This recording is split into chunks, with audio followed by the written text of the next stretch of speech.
hey, I got a wedding inquiry and they wanted 6 hours of coverage with 300 pictures delivered. How much should I charge for that? Hey, I got an inquiry for a couple and they want 2-hour engagement session and 50 pictures delivered. How much should I charge for that? Hey, I got an email from a lady to capture her event. It's a 2-hour event and she wants 100 pictures delivered. How much do I charge for that? If you are in any Facebook group ever, you've probably seen this question over 100 times. It's usually met with a response along the lines of, if you're asking this question, you probably shouldn't be offering paid sessions. Which is kind of harsh, but also kind of true, because that means you really haven't went into the pricing system and did your cost of doing business, as most people call it. So that's what today's video is all about. I'm going to break down the 3 key components that you need to start off with to get into pricing yourself accurately and properly, so that when you get into the situations of people making inquiries about you and wanting your services, that you're able to tell them in confidence how much you charge,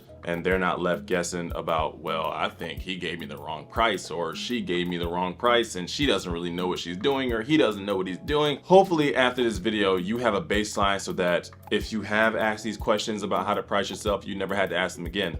And if you are one of those people who are tired of people asking this question, you never have to see the question again. But like I say in every video, this is not a one-stop shop video. This is not the end-all be-all about information about pricing. You can easily go get information from other people. I am not the only one that knows stuff about this situation. I'm just sharing what I know. And if you want to take it with a grain of salt, do that. If you want to take it as full fold, I don't recommend that, but you can, okay? Because there's 100 people out here who do business and they're great at it, and you know, whatever. So without further ado, let's jump right into the video. And fun fact, I can't really see because I didn't put my contacts in today and the glasses had a really hard glare on the window, so I can't see you.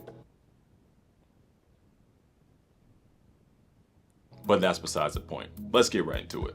So the first thing that you need to take into account when talking about pricing yourself properly and accurately is the cost of operating business. What is the cost of operating business, you might ask? That's a great question. Let me help you out. If you have a website that you have to pay for monthly in order for people to come into the website and see your portfolio, make inquiries, that is a cost of doing business. If you have a subscription to, say, Lightroom or Evoto for editing your pictures, then that's a cost of doing business. If you have a subscription to Final Cut Pro or what's the other one, Adobe Premiere Pro, and you have to pay monthly, I don't think you do, but just for example, if you do, that's a cost of doing business. If you have a studio, like a brick and mortar studio, and you have to pay overhead rent, that is a cost of doing business.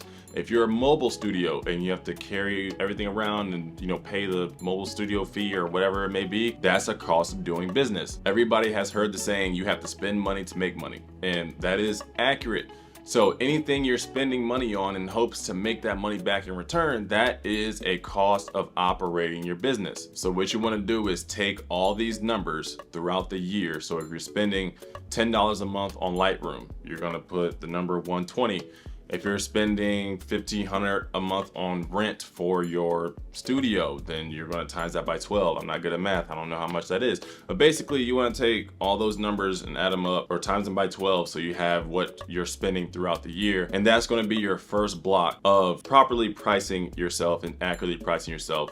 That's the cost of operating your business. The second thing you want to take into account is the cost for time and labor. This is the time and effort you put into not only the shoot itself or the events themselves of what you do, but also pre and post. So pre-production is typically, say you're a portrait photographer, you're scouting sessions, you're scouting locations, going online and trying to figure out what's the best place to do this or the best time to do this, or you're actually driving to an actual location to see how you can actually place your subjects for the best possible outcome. And then obviously the time you're at the shoot taking the pictures, and then post-production with backing up the pictures, editing the pictures, sending them out, all that stuff. So all that has to be taken into account. And you're saying, well, I don't know, like, what do you mean that there's no money attached to that? That's just, you know, me spending time. Correct. But you have to figure out how much you relatively or realistically want to make per hour in doing this time and labor. So if someone books you for a 2-hour shoot, then you say to yourself, hey, I'm probably going to be working 3 hours before the shoot collectively, trying to get everything ready for the shoot, whether it be like, you know, color guides, scouting locations, like I said. And then you got 2 hours at the shoot, and then in post-production you're probably going to spend 10 hours editing pictures, backing them up, you know, fixing, color correcting, and all this stuff. So that's, I'm not good at math, what, 3, 2, 10, 15 hours total that you're going to spend on this one shoot alone. So realistically, how much money per hour do you want to make for all this time and labor? So if you're at $100 per hour, then you're at $1,500. If you're at $50 per hour, then you're at $750. But there's kind of more that goes into that. I'm not saying like, oh, I'm going to spend 15 hours on this engagement shoot. I'm charging $2,000 because that's wild. Okay. So it's a little bit more that goes into that, and I'll kind of get into that at the end of the video, but I'm not saying people don't charge that for engagement sessions. I know some people that do, but if you're asking these questions about how to price yourself, you're not going to get any traction making those your prices, because chances are if you're asking those questions, you don't have portfolio. And if you don't have portfolio, people are not going to pay for your services at that rate. So cost of doing time and labor, you have to figure out realistically how much you want to make per hour doing that. And then you kind of add that to the number of the cost of operating your business. The third thing you want to take into account when figuring out how to properly and accurately price yourself is the cost of goods and services, profits, and taxes. This is everything that you have in order to make the photo shoot possible.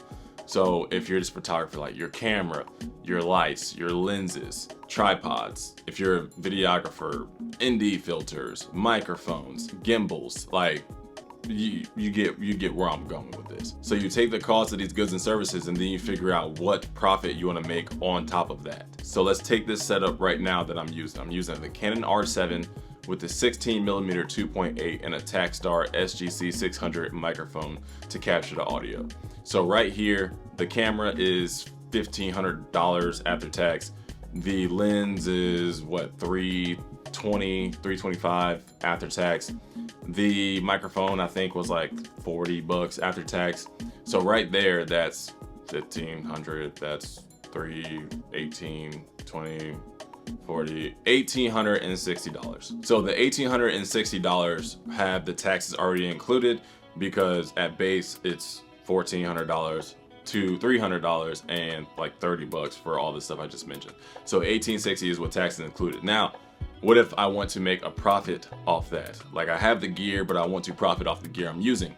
So if you're pricing yourself solely off the gear you have, so $1,860 for a wedding, say, but you want to make a profit off that, then you can raise it to $2,000, and now you're making a $140 profit off of your cost of goods and services. Now, like I said, there's a little more that goes into this. You're not just going to be on your first week on the job and say, okay, I'm going to buy a $2,000 camera, and I'm going to buy a $2,000 lens, and I'm going to buy a $300 microphone, and I'm going to charge $4,300 for my first ever shoot, and I don't know how to use my camera. Don't do that. Absolutely don't do that. I don't recommend that, because that's just not going to work for you, and you're going to make yourself look like a plumb living fool. So don't do that. But like I said, this is a good way to get started and a good baseline in figuring out how to properly and accurately price yourself. So now that you have all these numbers, you're putting all these numbers together, figuring out the total number of that, and then you're trying to figure out how many days per year you want to work. So say the total number of all this stuff that you have accumulated is, I don't know, $5,000. Let's say $6,000, because that's an even number. Typically it's easier to divide. So you have $6,000 total for cost of operating business, for cost of goods and services, and for cost of time and labor. That's just like your thing. You're at $6,000. Say you want to take on weddings, and say you want to do 20 weddings for the year. So you'll take that 6,000 and you divide it by 20. 6,000 divided by 20 is 1 second. 300. Okay, 300. So 6,000 divided by 20 is 300. Which means, realistically, if you want to break even, you would charge $300 per wedding since you want to take on 20 weddings or 20 sessions or whatever. So each session you would want to take on $300, but that's just going to break you even. But you also take into account how much money you want to make throughout the year.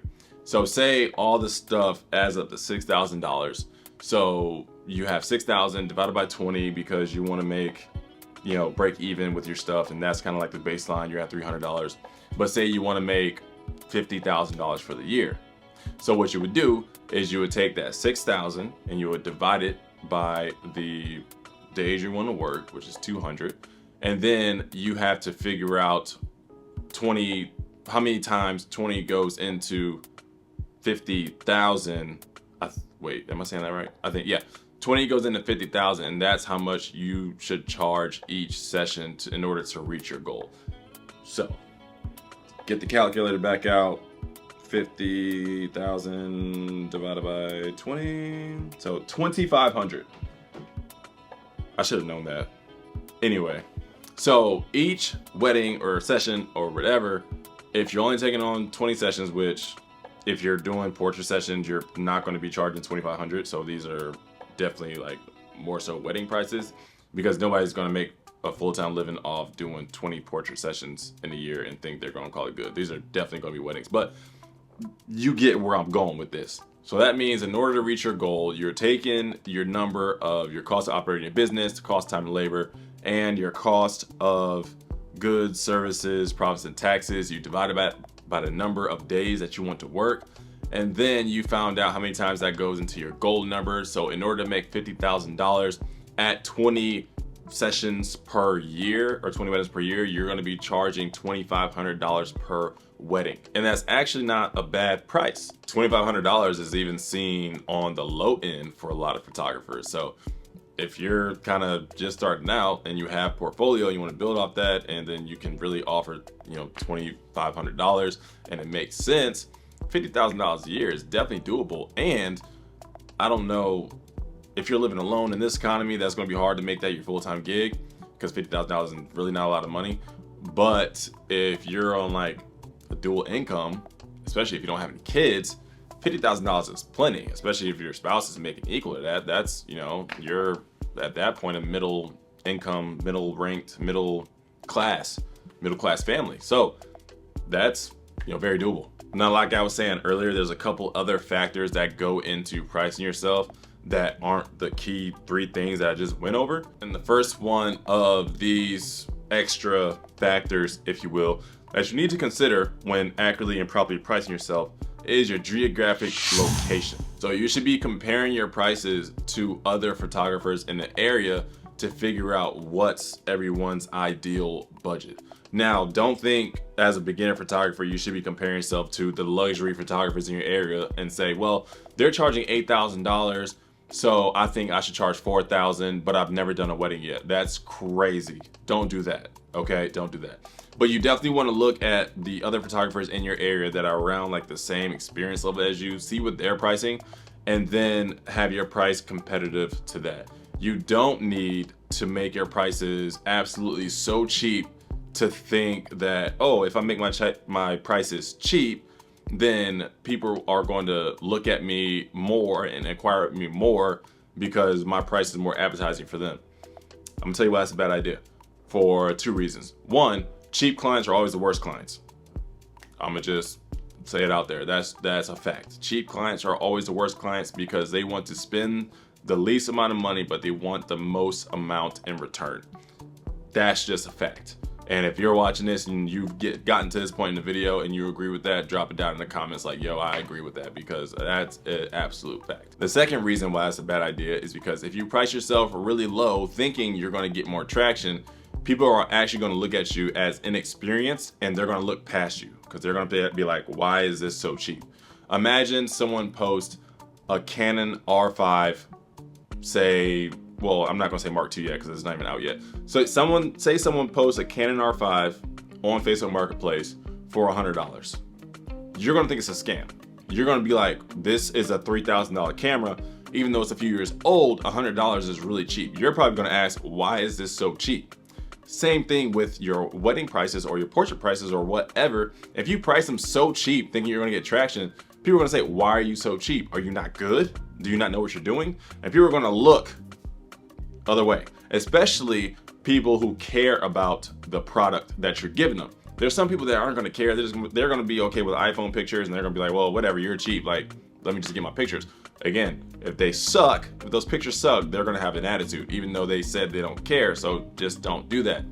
People are going to pay for what they care about. So you need to price yourself competitively so you can look appetizing to the market. Another one of those extras is going to be the experience that you already have. A lot of sessions in photography are one-time things. Portrait sessions, you can kind of double back and say, hey, I kind of want to do this again. I kind of miss this, you know, let's do it again, whatever.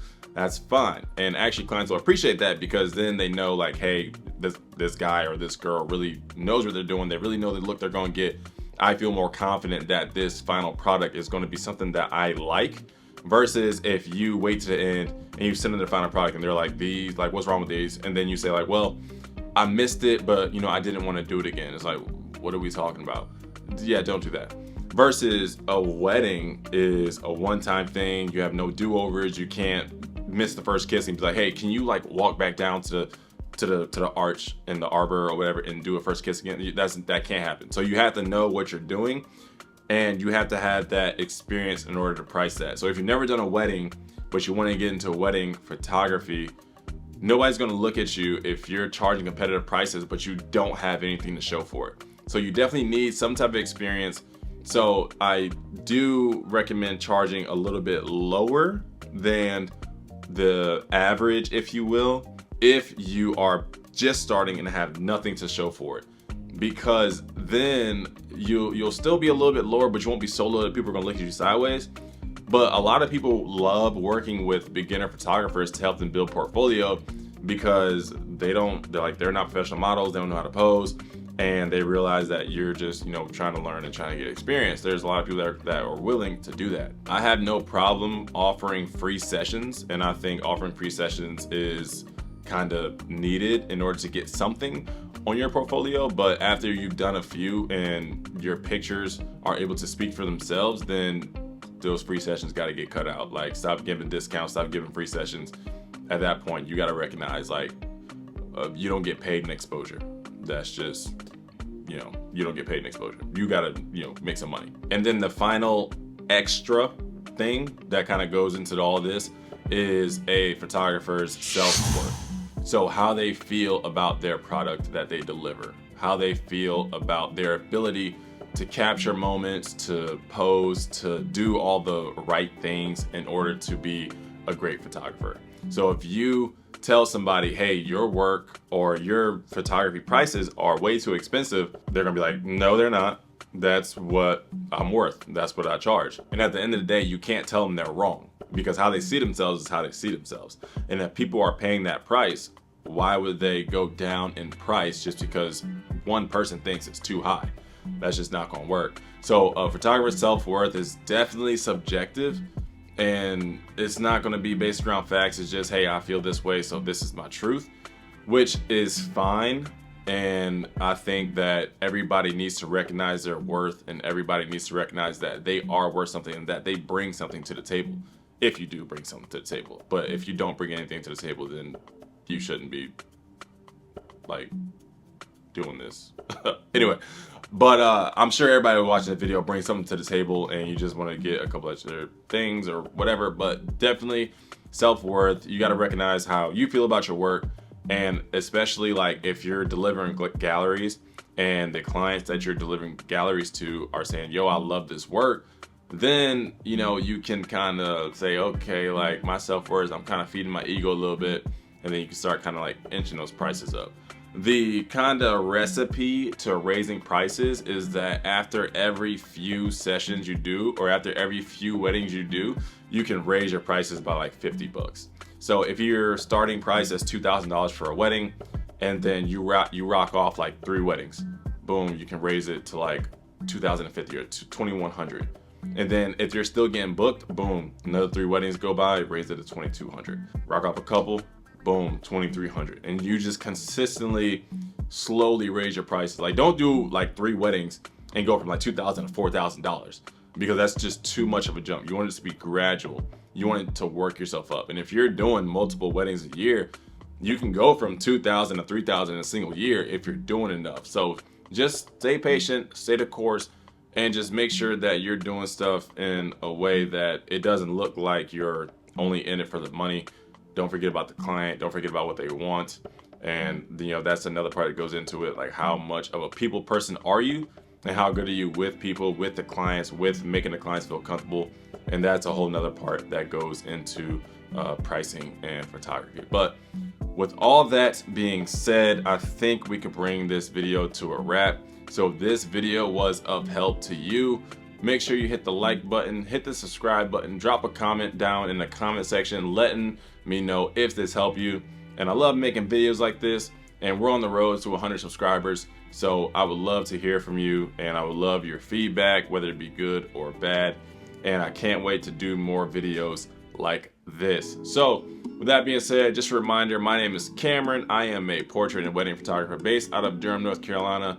And I love to capture the authentic moments and create amazing memories. So with that being said, I appreciate y'all, and I'll holler at y'all next time. Peace.